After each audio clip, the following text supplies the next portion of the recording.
بسم الله الرحمن الرحيم.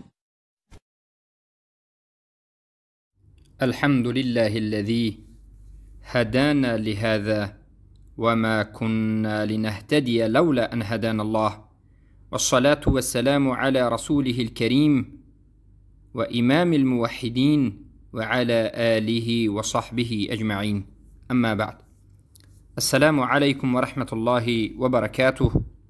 برادران و خواهران موحدم، بإذن الله سبحانه و تعالی این دومین صحبت ما در ردی خوارج زمانه ابو محمد کردی خوارج است. چرا خوارج میگوییم؟ زیرا که اولا امروز هم خوارج وجود دارد، معتزله هایی که عقیده خوارج را زنده میکنند وجود دارد، عبازی های خوارج وجود دارد، کم نیستند، زیادند. دوما این انسان اگرچه دعوای خوارج بودن را نکند هم اصول مذهبی خوارج را دارد. قاعده در بین علمای اهل سنت و الجماعت معروف است که هر کسی که اصل از اصول یک مذهب را گفت از همان مذهب حسابیده می شود. اگر کسی بیاید و بگوید که 12 امام ها نبیرگان پیامبر صلی الله علیه و سلم معصوم هستند و مثل رافضه ها در بالای این امام ها اعتقاد بکند، این رافضه است، از جمله همون هاست، اگرچه در دیگر مسائل عقیده دیگر داشته باشد. یا کسی بیاید در باب کلام الله بگوید که کلام الله مخلوق است، اعوذ بالله من ذلك، این جهمی است، خیلی که امام احمد ابن حنبل میگویند و سلف صالح میگویند، زیرا که اصول عقیده جهمی را گفت. و این چنین کسی بیاید و به گناه کبیره مسلمان ها را تکفیر بکند، به عرق نوشیدن، به دزدیدن و به زنا کردن، و بعد از این شراب نوش را کسی که تکفیر نکند، زناکار را کسی که تکفیر نکند، این را هم تکفیر بکند، البته این نه فقط خوارج، از غلات خوارج است، زیرا که خوارج های هست که فقط به گناه کبیره مسلمان ها را تکفیر میکند، اما همین گناه کبیره کرده را اگر بناگاه کسی تکفیر نکند، عاذر کبیره را یک بار تکفیر نمیکند. اما چه خیلی که ما میبینیم وقتی که 1 ساعت 1.5 ساعت ما با همراهی ابو محمد کردی خوارج صحبت کردیم، با گناه کبیره تکفیر میکند و گفت هر انسانی که یک چند مراتبه گناه کبیره را تکرار بکند، کسی دیگر از مسلمان ها این گناه کبیره کرده را تکفیر نکند، او هم کافر است. یعنی لازم المذهبش، معال قولش، یعنی لازم المذهب میگند، نتیجه سخنش این تکفیری همه صحابگان و تکفیری اعوذ بالله من ذلك رسول الله است. این خودش رو باز عالم میگیرد، زیرا همچون عالمی همون فرقه خودش دارد صحبت میکند و لازم قولش، لازم مذهبش و این چون معالش بیند خطرناک است. بالاخره از همین سبب اینها تکفیر میکنند همه علمای اهل سنت و الجماعت را، در اساس اینکه این علما مشرع هستند. مشرع یعنی چی؟ یعنی از پیش خودشون حکم ساختند و حکم برآوردند. این معروف است، عقیده اهل سنت و الجماعت معروف است که مشرع یگانه الله است و هر کسی که مخالف شریعت الله تشریع میکند، بر زیادتی شریعت الله باز قانون میبرارد، کافر است، محل اجماع است، شرک و تشریع. اما سوال اینجا است که این علمایی که ابو محمد کردی خوارج اونها را تکفیر میکند، آیا در حقیقت مشرع هستند؟ آیا در حقیقت یگان قانون برآوردند؟ یا فقط ابو محمد کردی خوارج به اجتهاد خودش این علما را دارد خطا میفهمد از سبب جهل مرکبش و از سبب گمراهیش، و بعد از این در اساس گمراهیش این علما را تکفیر میکرد. البته قسم دوم، ابو محمد کردی خوارج یک جاهل بیش نیست، به نهایت جاهل است. چیزهای عادی را، بسیطترین چیزها را از منهج اسلام بیخبر است و اجتهادات باطل یهودی دارد.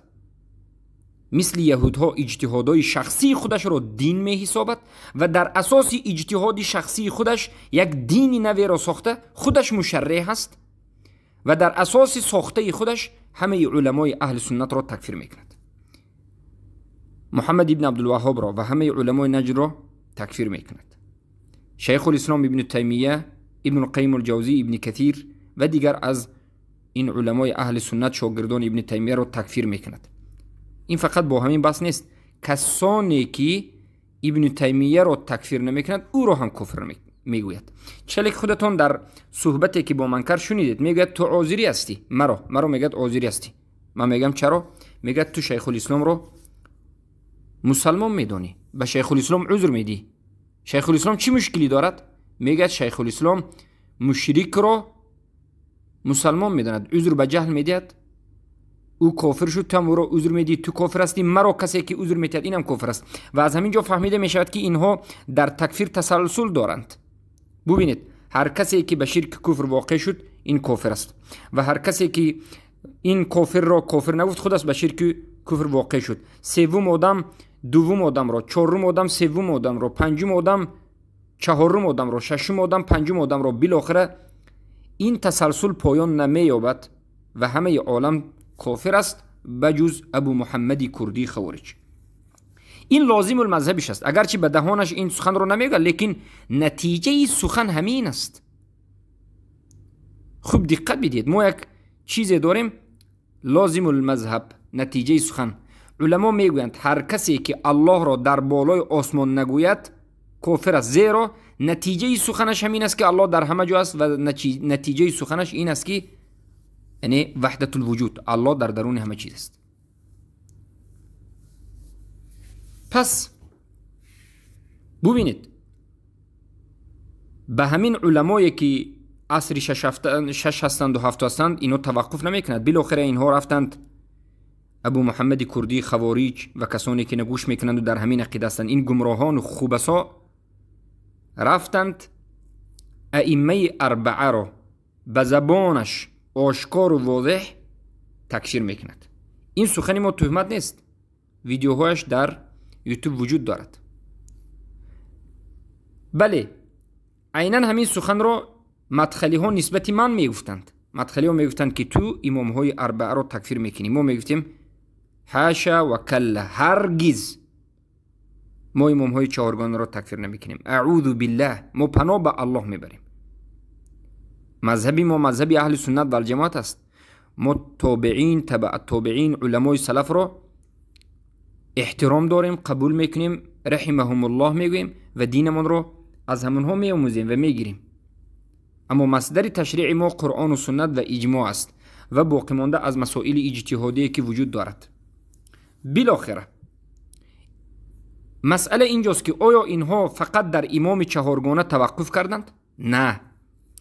وقتی که ابو محمد کردی خوارج با من صحبت کرد، او امام های محدثین سلف را مثال آورد. امام های جرح تعدیل گفت. من گفتم تو امام های جرح تعدیل را تکفیر میکنی، اونها را مرتد میگویی، از مرتدها چگونه تو حجت میگیری؟ یک کسی را اول مرتد بگویی و بعد از این از مرتد آیا حجت گرفتن جایز است؟ این تناقض مذهبی تو است خوارج.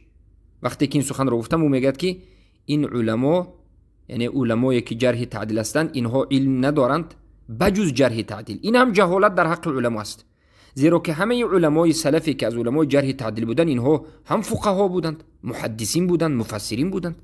امام بخاری را آیا شما میتوانید بگویید که فقیه نبود یا که قرآن و سنت را نمیفهمید؟ اعوذ بالله. امام بخاری یکی از امام های بزرگترین جرح تعدیل هستند و فقیه هستند. کتاب صحیح بخاری به این دلالت میکند که باب های فقهی دارد، بزرگترین فقیه هستند و مفسر هستند، زیرا که در کتاب صحیح بخاری باب تفسیر قرآن وجود دارد و یکی از بزرگترین امام های سلف هستند. و همه محدثین، امام احمد ابن حنبل یحیی بن معین، علی بن المدینی و غیره از علما، اسحاق بن راهوی، اینها همشون علما بودن از همه جانب. اما خوارجی ها میگن که نه، علما جرح تعدیل اینها هیچ چیزی غیر از جرح تعدیل نبودن. این هم جهالت در حق علما است و این هم یک گمراهی و گریختن از موضوع و بالاخره راه گریز کفتن. این شرمندگی است برای خوارج ها. ببینید تناقضات رو ببینید، شرمندگی رو ببینید که گوید که علمای سلف قرآن و سنت رو نمیفهمیدن، فقیه نبودن، فقط جرح تعدیل میکردن. رویتون خوکالو بود خوارج های زمانه، شرمنده و شرمسار باشید. به این سخن شما گفته کودکا میخندن. بالاخره راه گریز شما فقط دروغگویی است. ابو محمد کردی خوارج و دوستانش فقط دروغگویی و دین یک نوع از خود ساختید. و بالاخره بعد از اینکه ما اینها رو قصه کردیم میگوید که این علما مرتد نیستند. از نظری ما میگوید ما از این علما حجت میگیریم، میگوید یعنی از همین احمد ابن حنبل، یحیی ابن معین، از اینها در ضعیف و صحیح بودن حدیث سخنشون قبول میکنیم، برای اینکه اینها ما مرتد نمیگیم، برای اینکه اینها کفار اصلی میگویم. میگه اعوذ بالله. یعنی امام های چهارگانه، علمای سلف، تبع التابعین، ابو حنیفه، مالک، شافعی، اینا در نزد این ابو محمد کردی خوارج کفار اصلی هستند، یعنی مرتد نیستند، یعنی یگان باره به اسلام ندار آمدند. معنای کفار اصلی چی معنی دارد؟ معناش همین است که خوب دقت بدید. یگان مراتبه احمد ابن حنبل به اسلام داخل نشده بودند، بلکه کافر تولد شدند، زیرا که پدرشان کافر بود. ببینید تا امروز به من معلومات ها رسیده بود و از سخنهایش گوش کرده بودم که تا طبقه تابعین تکفیر میکند. ابو محمد کردی خوارج تا طبقه تابعین تکفیر میکند، یعنی تبع تابعین تکفیر میکند، اما تابعین رو تکفیر نکرده. صحابه تابعین وقتی که میباید خاموش میستد. اما وقتی که ببینید کمی بحث کردیم گفت این امام هایی که هستند علمای جرح تعدیل، ما اینها را کافر بگویم، مرتد نمیگویم، زیرا که از مرتد حجت گرفتن جایز نیست. سوره مائده 6 مثال آورد و گفت که از کفار 2 نفر باشن شاهد گرفتن ممکن است، در حالتی که سوره مائده آیت 106 رو این باطل فهمید. ما در این موضوع در صحبت آینده من حلقه 3 صحبت میکنیم که آیا کافر شهادتش قبول است یا نیست. البته شهادت کافر مطلقا قبول نیست، اصلا قبول نیست در جانب اسلامی، الا بجز یک جایی که یک مسئله معینه که در باب سفر، در باب وصیت باشد، که همین رو هم حنفی، مالکی جایز ندانستند و مذهب احمد ابن حنبل و ظاهری جایز گفتند. مسئله اختلافی یک جزئی هم، لیکن مطلقاً جمهور علما گفتند کافر برای مسلمان شهادت نمیشد. اما این جاهل آیت رو از پیش خود میفهمد، میگه کسی که آیت قرآن رو به فهم سلف میگوید این مشرع هست، این کافر است، زیرا که به فهم سلف در قرآن و سنت در هیچ جا نیامد که قرآن و سنت رو به فهم سلف فهمید. این سخن رو کسی گفت مشرک است. و امام شافعی رو تکفیر میکند به خاطر اینکه میگه اجماع رو خودش ساخت و امام شافعی رو ملعون میگوید. الله خودت رو، ابو محمدی کردی خوارج، الله خودت رو لعنت کند، زیرا که تو امام اهل سنت و جماعت، امام ما رو داری لعنت میکنی. سبحان الله. لعان و فحاش، زبان بدی، بینوت خبیث، این خوبسا علمای اهل سنت رو آشکار و واضح لعنت میکنند، حالا که سلف است. بالاخره گفت این علما رو مرتد نمیگیم، اینها کفار اصلی هستند. کفار اصلی رو شهادتش رو قبول کردن جایز. وقتی که کفار اصلی این علما، یعنی کفار اصلی حدیث رو صحیح و ضعیف گفتن، ما میگیریم. مسئله رو من خاموش موندم به خاطر چی؟ به خاطر اینکه بگذاریم باطلاتش رو پیچ جمع بکنیم، بسیارتر جمع بکنیم و به هر یک باطل او یک موضوعی رو اختیار بکنیم. بالاخره نتیجه سخنش این است که این امام های جرح تعدیل در زمان سلف، علمای محدثینی که در تبع التابعین بودند، کفار اصلی هستند. کفار اصلی چی گفتنی معنی دارد؟ خوب دقت بدید. معنیش همین است که تبع التابعین، این علمای محدثین یگان مراتبه به اسلام داخل نبودند. اگر یگان مراتبه اینها به اسلام داخل می شدند، یا پدرشون اقلا مسلمان می بود، اینها فرزندی مسلمان تولد شده باشند، اگر کافر شوند مرتد گفته می شدند. اما ببینید این خوبسا رو، ببینید حقیقت ابو محمد کردی خوارج رو که یک زینه با تکفیرش رو زیاد کرد و گفت به خاطر خودش رو دفاع کردند که تبع التابعین کافر اصلی هستند. پس پدران تبع التابعین، تابعین ها، مثلا پدری احمد، امام احمد پدرشون حنبل، یا پدری اسحاق ابن راهوی، یا پدری یحیی ابن معین، یا پدری علی ابن المدینی، پدرهای سلف که مسلمان بودند، تابعین بودند، اینها مرتد بودند یا اونها هم کافر اصلی بودند والله اعلم، لیکن حاضر بگویم اونها هم کافر است. در نزد ابو محمد کردی خوارج تابعین ها کافری اصلی هستند یا مرتد هستند، حالا ما نمیدونیم، لیکن کافر بودند. برای همین فرزندان تابعین، تبع تابعین، اینها مرتد نیستند و کافری اصلی هستند. از نظر این خوارج ها علمای اهل سنت و الجماعت 4 مذهب و دیگر از علمای زیاد از تبع تابعین، این کتب 6 صاحبان کتب 6 و غیره، یگان مراتبه به اسلام داخل نشده بودند، یگان مراتبه مسلمان نبودند. اکنون فهمیدید که تکفیری خوارج ها چگونه است و از نظر اینها امروز از قاعده گذاشته اینها وقتی که ما امروز نظر میکنیم در عالم دنیا بجز ابو محمد کردی خوارج و 2 نفری که او را تأیید میکند دیگر مسلمان وجود ندارد. اگرچه با دهان میگویند در تطبیق همه کافرند. زیرا مرا چگونه تکفیر کرد؟ گفت تو ابن تیمیه را تکفیر نمیکنی، تو عذری، تو کافر هستی. و حالا میبینیم که دیگر برادران تاجیک و ایران و افغانی که میگویند ابو محمد مدنی را ما تکفیر نمیکنیم، ابو محمد کردی خوارج او را هم تکفیر میکرد، اونها را هم تکفیر میکرد. اینا تسلسل در تکفیر دارند. بالاخره انکنون در این مدت 17 دقیقه آیا شما فهمیدید که اینها چگونه منهج تکفیر دارند و اینها وقتی که میگویند که ما فقط 4 مذهب رو یا بعضی از علما رو تکفیر میکنیم، محدثین رو نمیکنیم، این سخنشون دروغ است. و در حقیقت بحث شما فهمیدید که اینها به خاطر دفاع خود تابعین رو هم کافر گفتند و فرزندهای تابعین رو اینها کافرای اصلی گفتند. الله المستعان. الله ضرر و خباثت اینها رو از بالای امت اسلام بردارد. بینیاد ضررشون بد است. اما بار دیگر یک 5 دقیقه 10 دقیقه باز مثال از آیات ها و از احادیث رسول اکرم صلی الله علیه و سلم می آوریم که انسان به یک خطایی کرده اش، به یک گناهی کرده اش، به یک اجتهادی کرده اش که به کفر اکبر و به شرک اکبر واقع نشده باشد، به نواقض الاسلام نباشد، گناه کبیره باشد یا که یک اجتهاد خطایی در فرو باشد، در این مسائل عقیده اهل سنت در جماعت این است که این انسان در زیر مشیت الله است. اگر در این دنیا جزایش را بگیرد الله او را میبخشد، چخیلی که حدیث اومده است. حالا ببینید زیناکاری را ما در حلقه گذشته در رد اول گفتیم که حدیث ها اومده است که زنا کردن این گناه کبیره است و زناکار هم به جنت می رود، یا جزایش رو در این دنیا می گیرد می رود، یا توبه می کند در روز قیامت الله را می بخشد، یا که به دوزخ می دارد و به مقدار گناهش عذاب می کشد، بالاخره عاقبتش جنت است. حالا حدیث دیگری رو می بریم که امام بخاری روایت می کند. قصه معز، قصه ماعز است، قصه ماعز و غامدی است که دلالت بزرگی را می کند که یعنی گناه کبیره این کفر اکبر نیست. ماعز به سوی پیامبر صلی الله علیه و سلم می آید و اعتراف می کند به گناهی کردهش. میگه اینی زنیت یا رسول الله، ای رسول الله من زنا کردم. رسول الله وقتی که این سخن را از ماعز میشنوند از او روی میگردانند و به او اهمیت نمیدهند. شنیدند اما میگن که شاید خطا کرده باشد.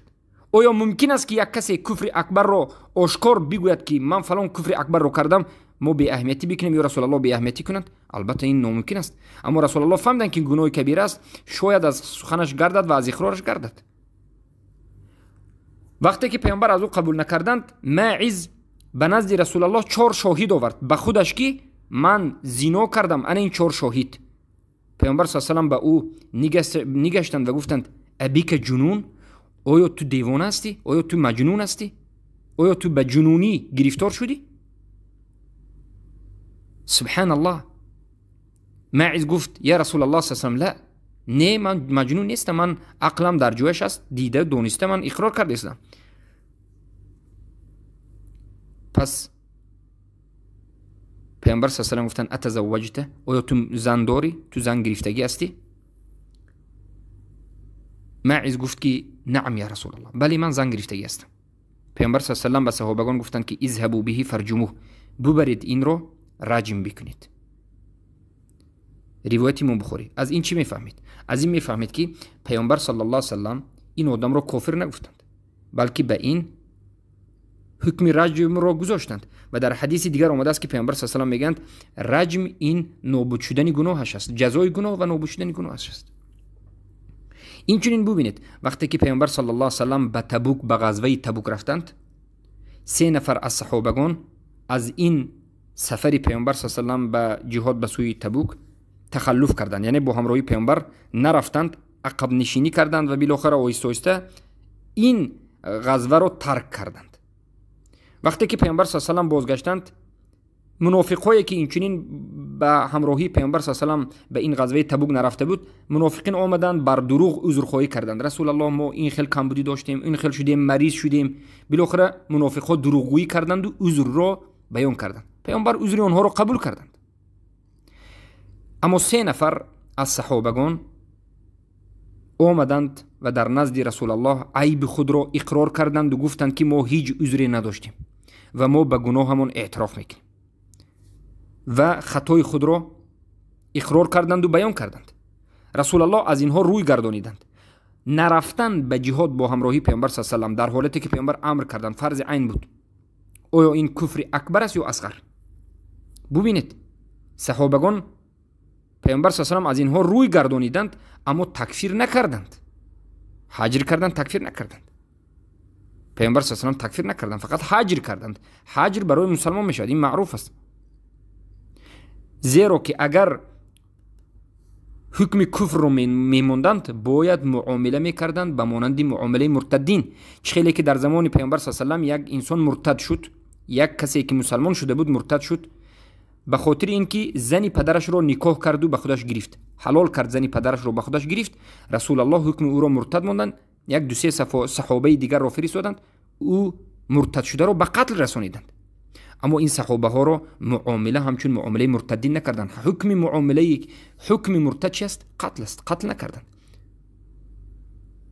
این است منهج پیامبر صلی الله علیه و آله با همراهی گناه کبیره و یعنی کفر اصغر کرده ها و منهج خلفای الراشدون ابو بکر و عمر و عثمان و علی و منهج همه علمای اهل سنت و الجماعت. و به این قرآن دلالت میکند، آشکار واضح که قرآن دلالت میکند که کسانی که گناهگار هستند همشون برابر نیستند. گناهگارانی است که کفر اکبر و شرک اکبر است که الله میگه که اینها جهنم میروند. کفر اکبر و شرک اکبر است که الله اینها را گفته است اگر در همین حالت کفر اکبر و شرک اکبر بمیرند اینها جهنم میروند. و گناهایی هست که بالاخره به سبب بگویم به مانند شرک اصغر که بخشیده نمی شود بجز توبه، یا که به سبب عذاب می شود و بخشیده می شود و به جنت می رود. گناهایی هست به مانند کفر اصغر و گناه کبیره که در این دنیا یا عقوبت حد الله، مثلا دستش بریده شد، تمام گناهش بخشیده شد، در روز قیامت این حساب کتاب نمی شود. یا که توبه کرد، توبهش قبول شد، در روز قیامت الله را میبخشد و در زیر مشیت الله است، یا که میبخشد یا که به مقدار گناه کردهش عذاب میکشد و به جنت میدارد. ببینید الله سبحانه و تعالی در سوره بقره 78 میگوید یا ایها الذين آمنوا كتب عليكم القصاص في القتل الحر بالحر والعبد بالعبد والانثى بالانثى فمن عفي له من اخيه شيء فاتباع بالمعروف واداء اليه باحسان. این آیه دلالت میکند که کسانی که یک مسلمان دیگر را قتل میکند کافر نیست، حال آنکه پیامبر صلی الله علیه و آله قتال را کفر نامید. این از جهالت خوارج ها که حدیث هایی که اومده است، آیات هایی که اومده است که کفر اومده است، یک اکبر صاحبش را تکفیر میکنه. حدیث هم است که پیامبر صلی الله علیه و سلم میگن سبب المسلم فسوق و قتاله کفر. سبب المسلم فسوق و قتاله کفر. جنگیدن با مسلمان کفر است. جنگ کردن با مسلمان کفر است. آیا هر یک جنگ کرده رو ما کافر میگوییم؟ زیرا که جنگ کردن کفر است، این گناهی بینوت کبیره است. جنگیدن با یک مسلمان یا که یک مسلمان را کشتن بینوت گناهی بزرگ است، اکبر الکبایر است، این کفر اصغر است. اما از نظر خوارج جنگ کردن با مسلمان و کشتن یک مسلمان این کفری اکبر است. ما به ابو محمدی کردی خوارج سوال میکنیم که این سوال را شما برادران و خواهران موحدم از هر خوارج پرسید، در کامنتاریا ها در همه جا از این ابو محمدی کردی خوارج پرسید که جنگ کردن مسلمان بین همدیگرش کفر است یا نیست. خیلی که الزانی لا یزنی الزانی حین یزنی و هو مؤمن. پیامبر صلی الله علیه و گفتند که زیناکار زنا نمیکند مگر اینکه در حالت زنا کردن مؤمن نیست، یعنی کامل ایمان نیست، لیکن خوارجای مؤمن نیست، کفر است میگن. این چنین حدیث از این دیده آشکارتر در مسئله قتل آمده است. و قتاله کفر، کشتن مسلمان کفر است، جنگیدن با مسلمان کفر است. آیا تکفیر می شود یا نه؟ اگر بگوید که بله جنگیدن با مسلمان کفر است، کسی که مسلمان با مسلمان می جنگد کافر می شود، باید از نظری منهجی ابو محمدی کردی خوارج انا همین خیلی گفته شود، خواهد نخواهد لازم المذهبش همین است. پس اگر لازم المذهبش همین باشد که جنگ کردن مسلمان ها را پیامبر کفر گفتند، جنگ کردن با مسلمان کفر اکبر باشد، پس جماعت حضرت علی رضی الله عنه و جماعت حضرت معاویه رضی الله عنه را با این 10 یاری بیشتری که در بینشون طلحه، زبیر و مادرمون عایشه رضی الله عنها که با حضرت علی جنگیدن، جنگ صفین و جنگ جمل را، همه اشون را از نظری نتیجه سخن لازم المذهبی ابو محمدی کردی خوارج همین است که همین ها کفرند. قسم به الله وقتی که میگوید که کسی که به گناهی کبیره واقع شد کافر است، باید به این سؤال ما جواب بدهد که جنگ کردن مسلمان با مسلمان، لشکر کشیدن مسلمان به مسلمان دیگر، کشتن یک مسلمان دیگر را به خاطر اجتهاد یا به یک خطاگی کردش، آیا کفر هست یا نیست؟ کفر است یا نیست؟ اگر بگوید که کفر نیست، گمراه شده. از نظر خوارج ها خودی ابو محمدی، از نظر عقیده خودی این خوارج ابو محمدی کردی خودش کفر است، زیرا که پیامبر کفر گفته را این انکار کرده شده است. کسی که کفر گفته پیامبر را انکار میکند، از نظر خودی ابو محمدی کردی خودش کفر است. اگر بگوید که جنگیدن مسلمان با مسلمان دو طایفه، کشتن مسلمان را این کفر نیست، بگوید از نظر عقیده خودش خودش کفر است. از نظر ما یک گمراه جاهل است. حجت میرسونیم از نظر خودش یک اکبر کفر است. شاگردهای ابو محمدی کردی خوب دقت بدید، استاد شما گشته و برگشته از نظر خودش کافر شده است. شما باید یا استادتون تکفیر بکنید، یا که خودتون تکفیر بکنید، یا که همتون کفر باشید. دیگر علاج ندارید. این از اصول مذهب خود شما من گفته شده، اصولی که خود شما موندید. خود شما میگید که پیامبر وقتی که یک چیز رو کفر گفتند، کسی که همین رو قبول نکند کافر است. پیامبر گفتند که قتاله کفر، جنگیدن با مسلمان کفر است. شما آیا این قبول دارید؟ ابو محمد کردی اگر نگوید کافر است، اگر ها ما قبول داریم بگوید، ما سوال نوبتی رو میدیم. سوال نوبتی این است که اگر کفر باشد، این کدام کفر است، اکبر یا اصغر؟ ابو محمد کردی کفر اصغر رو قبول ندارد، میگه کفر اکبر. از این میبرد کسی که به مسلمان به مسلمان بجنگد، یا یک مسلمان دیگر رو به سبب اجتهاد خطای یا که عمدن بکشد به خاطر دنیا، کفر است. پس از نظر ابو محمد کردی خوارج، حضرت علی و حضرت مادرمون عایشه رضی الله عنهم جنگ کردند. کدام این طایفه حق بود و کدامشون کافر بودند؟ زیرا که از نظر این خوارج ها هر دویشون هم به کفر واقع شدند. حضرت علی با حضرت معاویه جنگیدند، از نظر این خوارج ها هر دویشون هم کافر شدند. ببینید از نظر ابو محمد کردی هر دوی اینها کافرند. انا همین عقیده رو در زمان حضرت علی انمون خوارج ها هم داشتند که هم معاویه رضی الله عنه را و لشکرانشون را و دیگر صحابگانی که در اونجا بودند و هم علی رضی الله عنه و پیروانشون را خوارج ها تکفیر کردند. و امروز ابو محمد کردی عیناً اصولی همان خوارج قدیم را دارد، از خوارج قدیم هم سختتر، واضحتر و شدیدتر و غلو کرده منتشر میکند.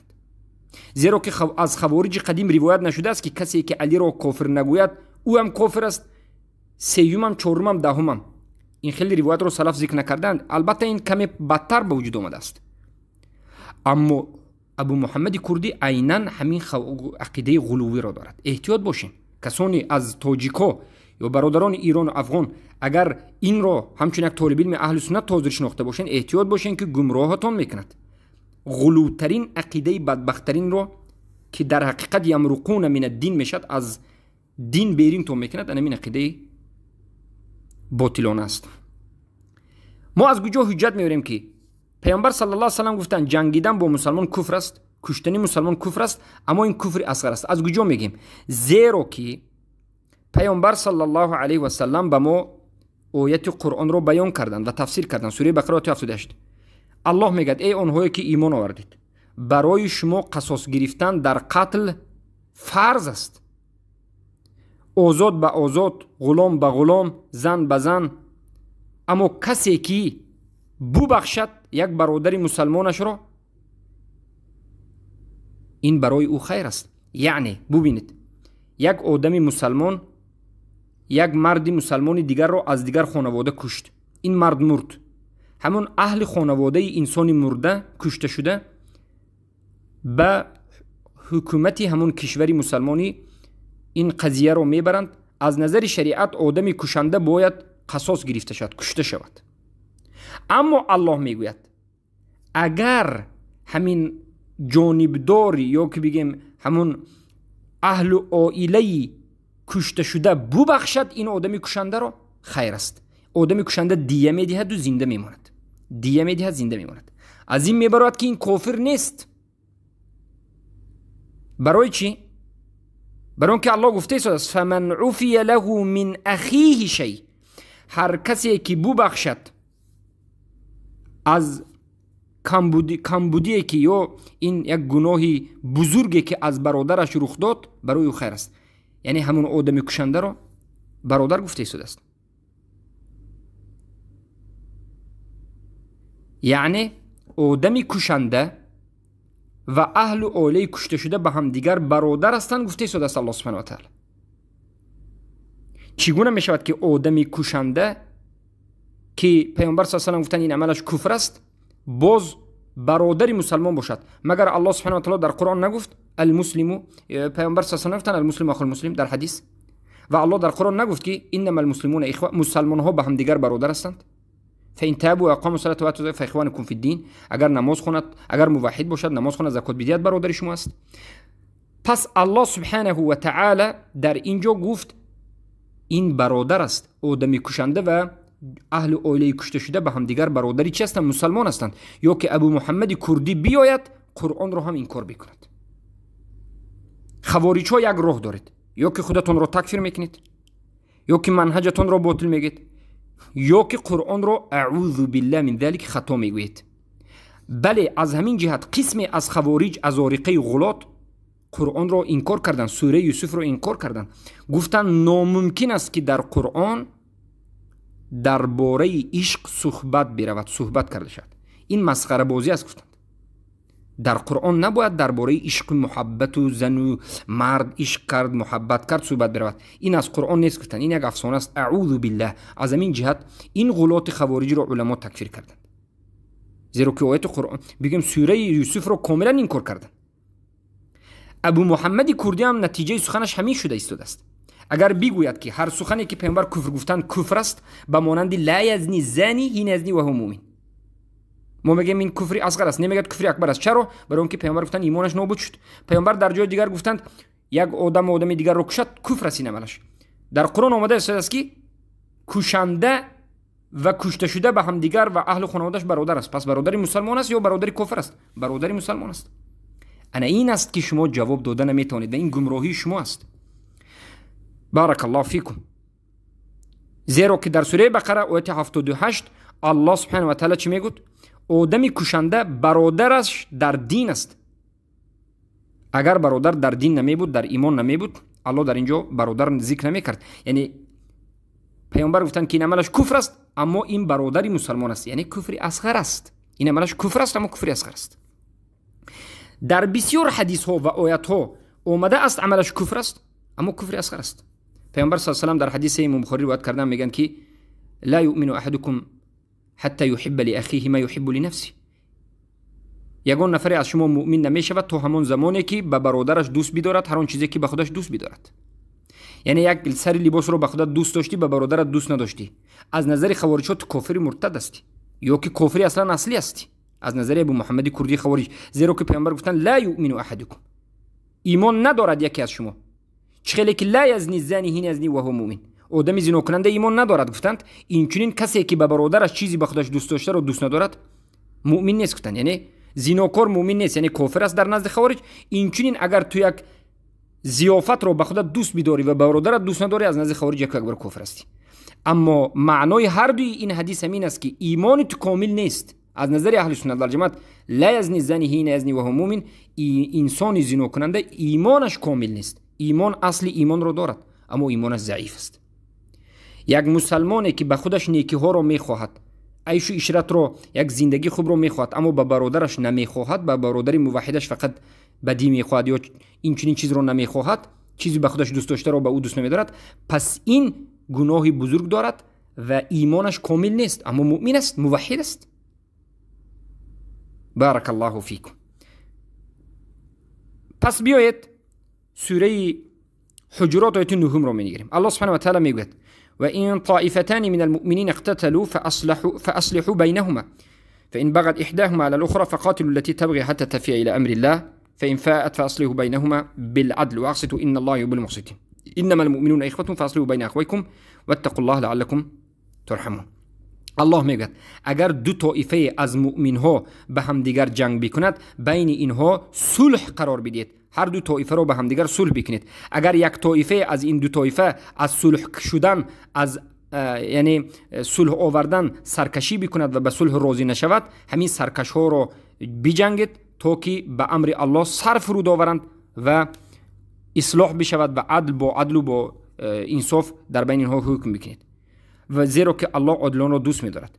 همانا که مؤمن ها برادر همدیگر هستند و در بینشان اصلاح بکنید و از الله بترسید، همانا که الله شما را یعنی امید است که رحمت بکند. در این آیه الله سبحانه و تعالی آشکار واضح اثبات کرد ایمان را به هر دوی طایفه که به همدیگر می جنگند، در حالتی که یکی از این طایفه باغی هست. چه خیلی خودی الله گفته است بغی و البغی. بغی این گناه کبیره است یا نیست؟ بله گناه کبیره است، کفر اصغر است، زیرا که کشتن انسان است. این نه فقط یک گناه کبیره، این اکبر الکبائر است. کشتنی مسلمان، دو طایفه مسلمان به هم دیگر جنگ کرده، یکی از این طایفه اگر باغی باشد مسلمان دیگر را کشته ایستاده است و سخت‌ترین گناه است. این از زنا هم سخت‌تر است. ریزانیدن خون مسلمان به ناحق است، ریزانیدن خون موحدین است، زیرا که الله دو مؤمن به هم دیگر جنگ کند، دو طایفه مؤمنین گفته است. اما با وجود همین که اینها بدترین و سختترین گناه کبیره را، کفر اصغر را دارند، کفر را دارند انجام میدهند، کفر اصغر نمیگیم، کفر را دارند انجام میدهند، الله گفته است که اینها به هم دیگر برادرند، برادر مؤمنی مسلمانند. مؤمنین و این طائفتان من المؤمنین، اگر دو طایفه از دو طرف مؤمن ها به هم دیگر بجنگند، جنگیدن را پیامبر گفتن کفر است، اما الله گفته است که اینها دو طایفه که به هم دیگر میجنگند مؤمنند. کفری که پیامبر گفتن کفری چی است؟ اصغر است. اگر کفری اکبر می بود پیامبر صلی الله علیه و سلم هیچگاه این آیت را اینچنین به شما معنی داد نمیکردند، یا که این آیت را خوارج ها این کار میکند، یا که حدیث پیامبر را این کار میکند. چی را این کار میکنید؟ همه جانب شما محکم است، از همه جانب شما گمراهیتون آشکار است، از همه جانب گمراهی ابو محمد کردی خوارج و پیروانش آشکار است. سبحان الله. پس این چنین آیت دیگر که آشکار واضح دلالت میکند که گناه کبیره وجود دارد، کفر اصغر وجود دارد. این سوره نساء 48 است که الله میگه ان الله لا یغفر یشرک به. الله مشرکان رو نمیبخشد، کسانی که کفر اکبر و شرک اکبر کردن نمیبخشد، و یغفر ما دون ذلک لمن یشاء، و بجز این دیگر گناه ها رو میبخشد. پس این آیت دلالت میکرد که کفر اکبر وجود دارد و غیر از کفر اکبر و شرک اکبر باز دیگر گناه وجود دارد که الله میبخشد، در زیر مشیت الله است.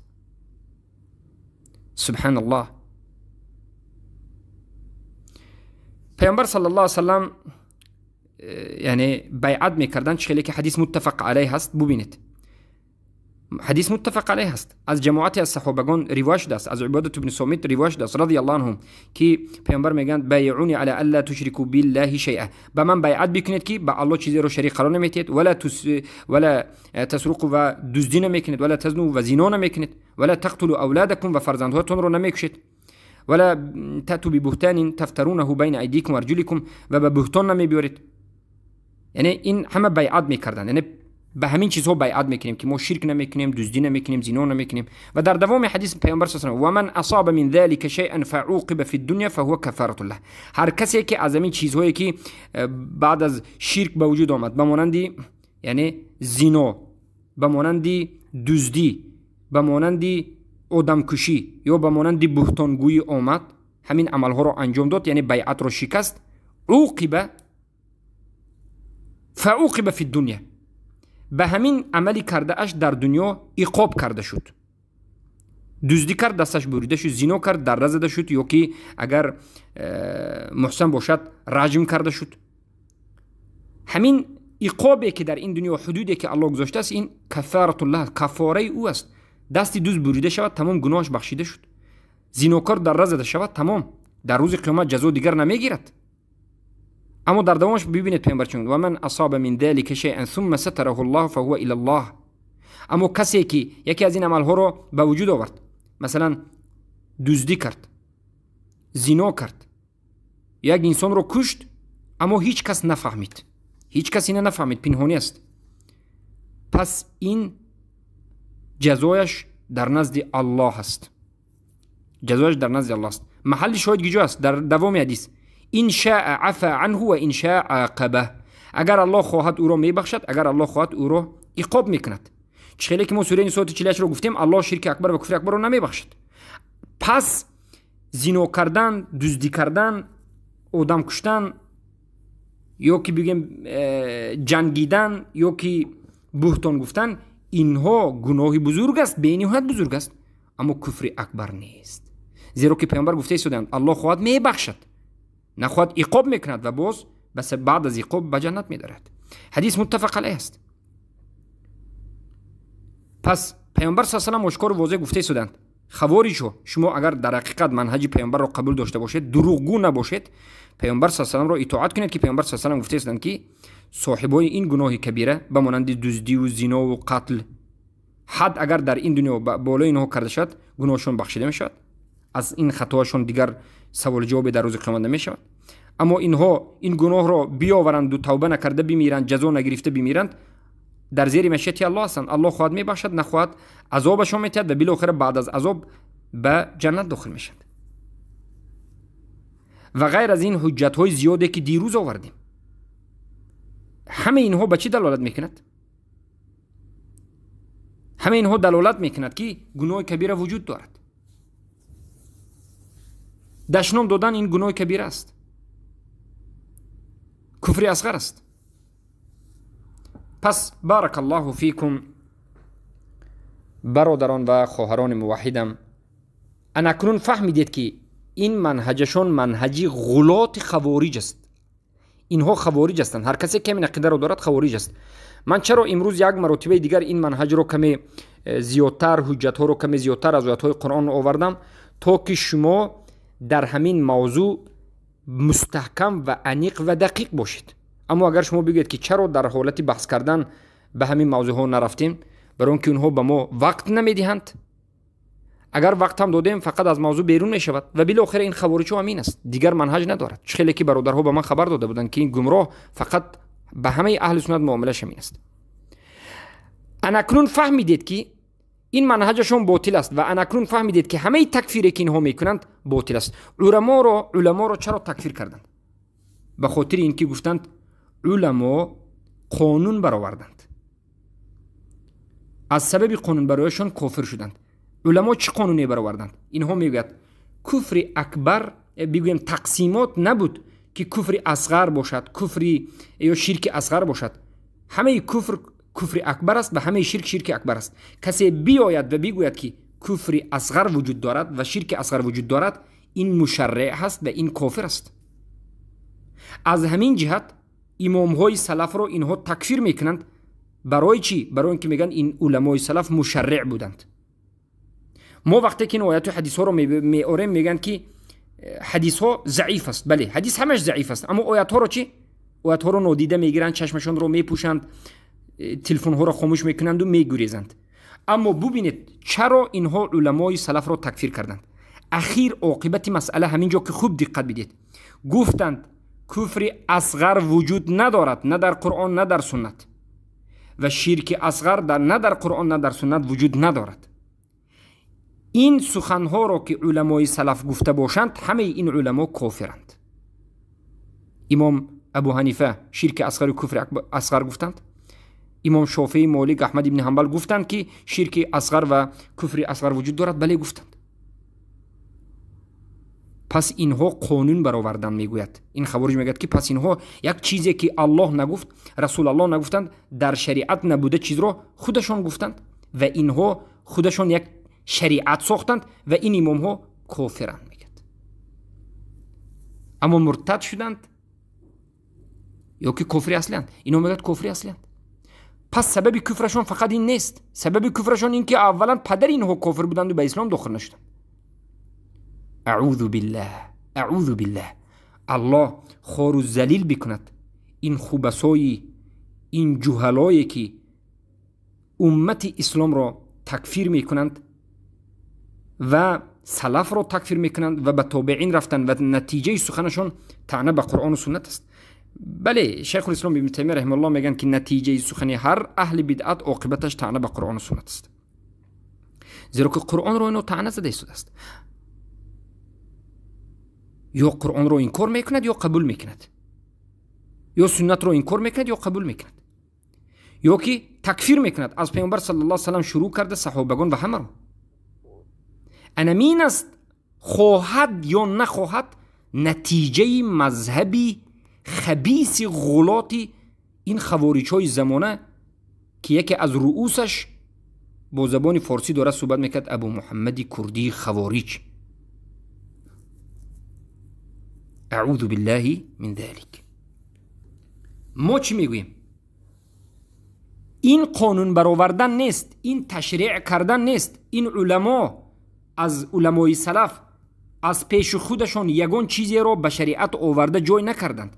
از پیش خودشان قاعده و قانون و حکم و دین نساختند، بلکه در اساس همین آیت ها، در اساس همین سنت ها فهمیدند و دانستند و در اساس سخنها و فعلهای صحابگان رضی الله عنهم فهمیدند که قرآن و سنت انمین است و کفر اصغر و شرک اصغر وجود دارد. و بعد از این مسئله اجماع، البته ما در حلقه آینده در مسئله فهم صحابه و اجماع صحبت میکنیم که فهم صحابه ضرور است و رد به خوارج میزنیم. فهمی بگویم بارک الله فیکم اجماع، فقط اجماع صحابه رو قبول میکنیم. اجماع صحابه رضی الله عنهم در اساس قرآن و سنت است. اما ابو محمد کردی خوارج و دیگر خوارج های غلاتی که به این پیرو هستند یا غیر این هستند میگویند که علمای سلف کافر شدند به خاطر اینکه به شریعت یک مصدر دیگر ساختند. مصدر دیگر یعنی یک قانونی دیگر از پیش خود ساختند، به همین جهت کافرند. حتی امام شافعی رو کافر مشرک گفته و ملعون میگوید. امام شافعی رو لعنت میکند. الله تو را لعنت کند ابو محمد کردی خوارج. الله خودی تو را لعنت بکند. الله خار زارت بکند. خبیث که بیای آشکار و واضح علمای اهل سنت و الجماعت سلف صالح رو تکفیر بکنی. تو جاهل خبیث نفهمیدی که فهم قرآن و سنت را به فهم صحابه باید گرفته شود. تو آمدی فهم قرآن و سنت را به فهم این جاهلیه که خوارج رافضگی یاد گرفتی، شاگرد رافضه، این فهم را به این مغز پوسیده خودت گرفتی و گفتی که اجماع در قرآن کلمه اجماع نآمده است. از همین جهت قرآن و سنت هست، تمام اجماع نیست. کسی که اجماع گوید یک چیزی نوی را به دین ساخت، این کافر است. ابو حنیفه کافر، امام مالک کافر، شافعی کافر، همه احمد ابن حنبل و شاگردانشان، ابو زرعة الرازی، ابو حاتم الرازی، ابن ابو حاتم، امام بخاری و کتب سته مؤلفانشان، عبدالله ابن مبارک، حسن البصری، اوزاعی، سفیان ابن عیینه، سفیان الثوری. کدام علم را میشناسید؟ بیارید اینجا. محمد ابن سیرین، اسحاق ابن راهوی، کدامی از اینها اجماع را قبول ندارند؟ همهشون اجماع را قبول دارند و در باب اجماع صحبت میکنند. اما این خوارج میگه که اجماع را امام شافعی ساخت و کسی که اجماع را اقرار میکند یا اجماع را قبول کرده این کافر است، مشرک است، مشرک و در همین حالت مشرک مرده خالد مخلدن فی النار است، به خاطر اینکه این قاعده نو ساخت میگد. اعوذ بالله. در حالتی که اجماع در اساس قرآن و سنت ثابت شده، الله سبحانه وتعالى میگوید و ما یشقق الرسول من بعد ما تبین له الهدى واتبع غیر سبیل المؤمنین نولیه ما تولى ونولیه ما تولى ونصلیه جهنم وساءت مصیرا. هر کسی که مخالفت به منهج رسول الله صلی الله علیه و سلم بکند، بعد از اینکه به او علم آشکار می شود، حق آشکار می شود، اما باز مخالفت به منهج راه رسول الله می کند و پیروی از راه مؤمنین نمی کند، پیروی از راه غیر مؤمنین، از راه غیر جماعت مؤمنین می کند، الله او را به جهنم به عذاب سخت گرفتارش میکنه و به نهایت جای بازگشتی بد است.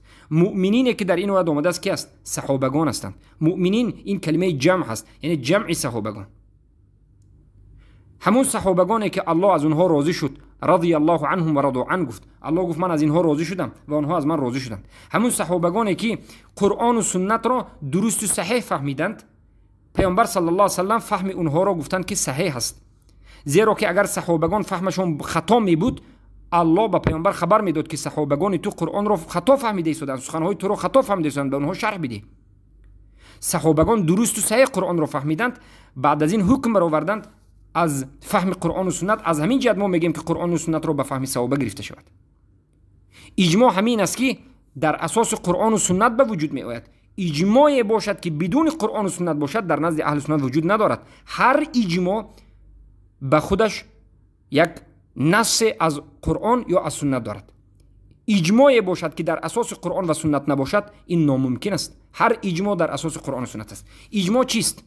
اجماع همین است که وقتی که یک آیت آمد و در بالای این آیت متشابه باشد و در بالای این آیت احتمال وجود دارد که این آیت شاید دو معنا دارد، یا که یک حدیث آمد شاید احتمال برود که دو معنا دارد، این معنا این معنا، صحابگان آمدند و بالای این آیت یک معنا فهمیدند، همه اجماع کردند. این اجماع است. یعنی صحابگان در بالای یک آیت یک نمود فهمیدند. اجماع است. فهمی صحابگان در بالای یک آیت 100% همشون یک نمود فهمیدند. آیا ما این رو قبول میکنیم یا نمیکنیم؟ اگر بگیم که ما این رو قبول نمیکنیم، پس اون فهمی که همه صحابگان 100% یک نمود در زمان پیامبر فهمیدند ما قبول نداریم. از این میبرد که پیامبرم فهمی صحابگان را اعوذ بالله تأیید نکردند، یا که صحابگان را پیامبر صلی الله علیه و سلم خطا فهمیدنشان را نفهمیدند. پس امروز ابو محمد کردی خوارج می آید، فهمی همه صحابگان را انکار میکند و فهمی خودش را از فهمی صحابگان پیش میگیرد، در حالتی که به این خبیث هیچ کسی تزکیه نداده، اما به صحابگان الله تزکیه داده که الله از اونها راضی است، فهمی اونها صحیح است، اونها عالم این امتند و بهترین این امتند، افضل ترین این امتند. فهمی اونها فهمی است که ما باید پیروی بکنیم و دین رو از اونها بگیریم و به راه اونها پیروی بکنیم. این رو الله گفته و پیامبر صلی الله علیه و سلم میگویند تمسكوا بسنتي وسنة الخلفاء الراشدين المهديين وعضوا عليه بالنواجذ. به سنت من چنگ بزنید و به سنت خلفای راشدین من چنگ بزنید و به دندانهای اشک خود به اون چنگ بزنید، سخت چنگ بزنید. اما این حدیث رو خوارج می آید و میگه که حدیث ضعیف است. از کجا ضعیف گفتی؟ بر دروغ میگه که علمای محدثین گفته. کدام علما؟ دروغ میگویی، کذاب. این علما رو تو یا مرتد میگی یا کفر اصلی میگی. تو این علمایی که ما داریم اهل سنت به زبانت نگیر، بیار علمای خوارجی خودت رو، زیرا که در نزد تو، در نزد منهج قرآن و سنت، حدیث صحیح یا ضعیف گفتن یک کافر یا مرتد قبول نیست. پس ببینید که اینها چگونه منهج دارند. برای همین خوارج ها رو قرآنی گفته می شود. برای چی؟ برای اینکه اینها بالاخره حدیث ها رو انکار میکنند. هر حدیثی که به منهج اینا راست نیست، بدون علم فقط میگن که این به منهج ما راست نآمد، پس این ضعیف است. کنی اثبات. همه امت اتفاق کردند، همه علما، هزارها که کتاب امام بخاری سی است، اما در یک منهج خوارج، یک خوارجی خبیثی که عربی را نمیداند می آید و همه کتاب سی بخاری حدیثی که درباره ضد اونها است ضعیف است میگه بدون حجت. انا این است منهج شما خوارج های شرمنده. پس ما باید به اجماع صحابه قرآن و سنت رو فهمیم. اجماع حجت است در اساس همین آیت. زیرا که وقتی که صحابگان آمدند و یک آیت را همه یک نمود فهمیدند، تو آمدی و گفتی که نه این فهم خطا است، انا این خیلی باید فهمیده شود، پس تو صحابگان را طعنه زدی که خطا کردند و به پیامبر طعنه زدی که پیامبر خطای اونها را تأیید کردند و خودت کافر میشوی. از همین جهت است که علمای اهل سنت و جماعت میگن اجماع حقیقی ثابت شده را کسی که این کار میکند کافر است، زیرا که فهم صحابگان را خطا گفته و این طعنه‌اش لازم المذهبش اگر دیده و دانسته این سخن رو گفته باشد، این پیامبر صلی الله علیه و آله گویا که خطا را تأیید کردند و بعد از این اجماع تأیید شده در اساس نص است، نص قرآن یا سنت یا هم قرآن و سنت. اجماع بدون دلیل بدون نص به وجود نمیاد. کسی که نص یا به نص ثابت شده اجماعی که 100% ثابت است انکار کند، قرآن و سنت رو انکار کرده، تکذیب کرده، این مکذب الله است و این از سبب دروغ شمردن قرآن و سنت کفر است. از همین جهت خود ابو محمد کردی خوارج به کفر واقع شده. ببینید خوارج ها از همه جانب به قاعده خودشون مونده یا به قاعده اهل سنت و جماعت مونده، به کفر واقع میشوند. ابن حزم ظاهری و دیگر از علما میگن کسی که اجماع ثابت شده رو انکار کند کافر است، زیرا اجماع این حجت است، اجماع این در اساس آیات قرآن و سنت است، اجماع از هوا نمیآید. ای جهلای خوارج، ای ابو محمد کردی خوارج، با جهلت این چنین با دین بازی نکن، الله خورت بکند. انا میگد که علما اجماع رو از خود پیدا کردند، پس علما کفرند، اعوذ بالله.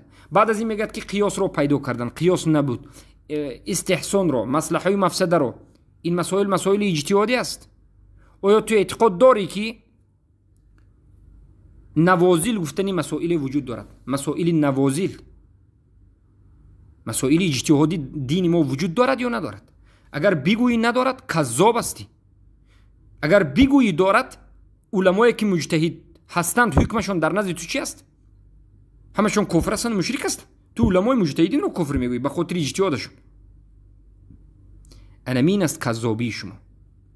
قیاس رو الله در قرآن کرده و قیاس رو پیامبر صلی الله علیه و سلم کرده و قیاس این مصدر چهارم وجود دارد، البته در مسائل فروعی، در مسائل فقه، نه در مسائل عقیده، زیرا که مصدر عقیده قرآن و سنت و اجماع است. اجماع این خودش در اساس قرآن و سنت است، علاهیده نیست. کسی که در اینا میگن کسی که قیاس رو اقرار بکند این مشرک است، کسی که اجماع رو ساخته باشد یا اقرار بکند این مشرک است. از همین جهت همه علما را تا تابعین تکفیر میکنند و بالاخره دیروز فهمیدیم که تابعین رو هم تکفیر میکردند.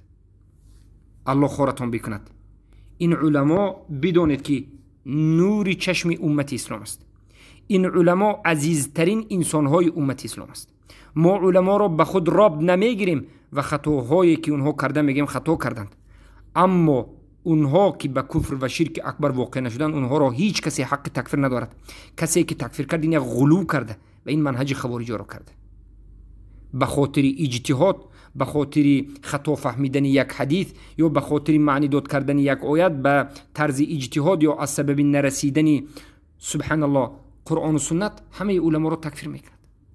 شیخ الاسلام ابن تیمیه از همین جهت گفتند که خوارج ها بینت فرقه خبیث است، گفتند به اجتهاد خودش فکر میکند که خودش حق است و همه را تکفیر میکند و او تکفیر کرده رو کسی که تکفیر نکند او هم کفر است.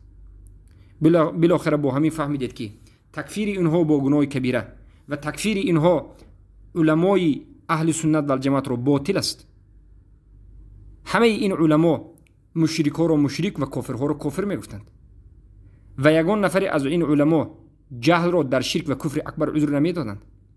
اما ابو محمد کردی این خوارج میگد که ابن تیمیه جهل را عذر میدادند، در شرک اکبر و کفر اکبر عذر نمیدادند، اما در شرک خفی و در دیگر مسائل کفر اصغر، شرک اصغر جهل عذر است.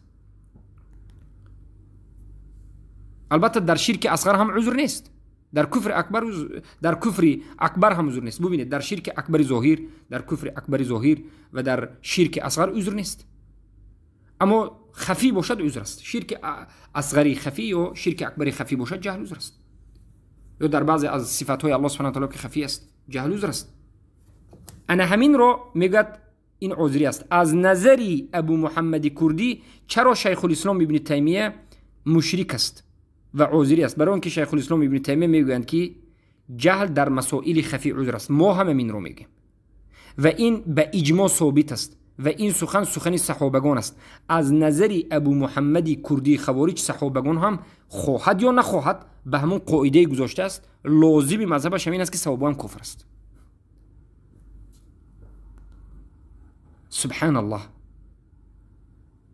زیرا که در یوتیوب ویدیوی ابو محمد کردی خوارج وجود دارد که میگوید جهل اصلا عذر نیست، اکراه هم عذر نیست. حالا ما در موضوع عذر بودن یا نبودن صحبت میکنیم. حالا سخنی ما درباره تکفیر علما رفته است.